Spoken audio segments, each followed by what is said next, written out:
Tahu nggak kenapa kita sering banget nunda pekerjaan? Padahal tugas itu penting. Besok deadline, tapi malah scroll TikTok. Besok ujian, tapi malah mendadak rajin bersih-bersih kamar.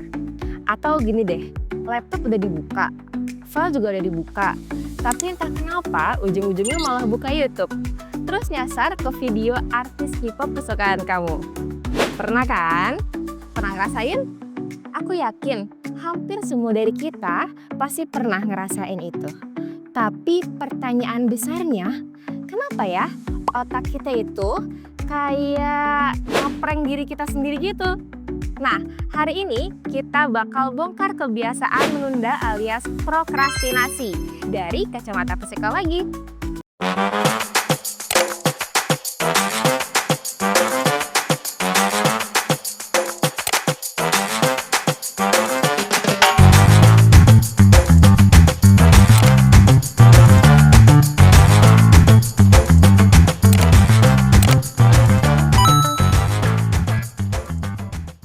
Halo Sobat Aksara, selamat datang di Kasih Paham, program dari channel Suka Aksara.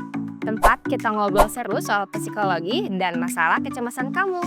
Kalau kamu suka dengan konten ini, jangan lupa klik like, subscribe, dan nyalain loncengnya ya.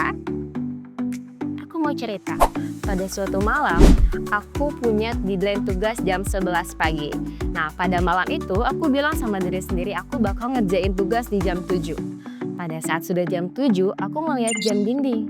Ternyata, wah masih ada waktu nih kalau aku ngerjain di jam 8. Jam 8 pun lewat. Aku pikir mungkin jam 9 bisa lebih fresh kali ya.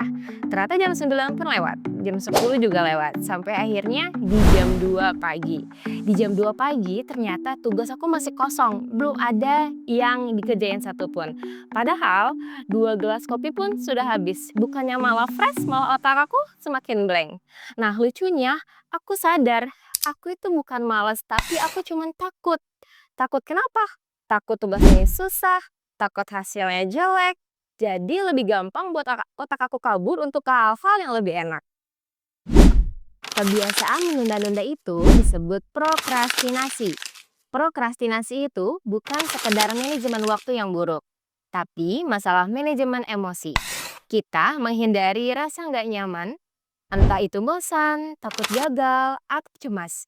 Jadi, otak bilang, udahlah, tunda aja dulu. Cari sesuatu yang bikin senang.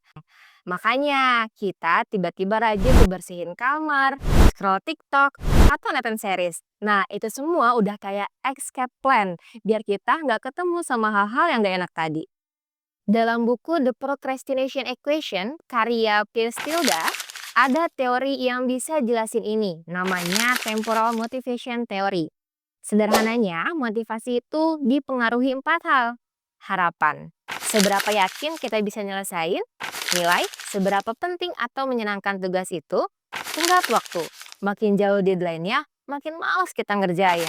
Impulsif, gampang tergoda dengan hal lain. Nah, itulah kenapa ketika deadline udah mepet banget, tiba-tiba kita jadi penuh mood dan inspirasi. Motivasi naik drastis, dan otak kita udah kepepet banget tuh. Jadi istilahnya kita kerja karena panik, bukan karena terencana. Pernah juga nggak sih kita ngomong terhadap diri sendiri? Nanti tunggu mood dulu, nanti dikerjain. Tapi mood yang ditunggu nggak pernah datang. Ternyata menurut psikologi, mood ini nggak perlu ditunggu. Justru dengan mulai dulu, walaupun 5 menit, mood itu biasanya muncul belakangan. Kalau terus-terusan begini, dampaknya akan semakin serius. Kita jadi sering kejar-kejaran sama waktu, hasil kerjanya nggak maksimal, tidur jadi berantakan, dan kepercayaan diri kita semakin menurun. Karena dalam hati, kita sadar bahwa kita sering gak komitmen sama janji yang kita buat sama diri sendiri.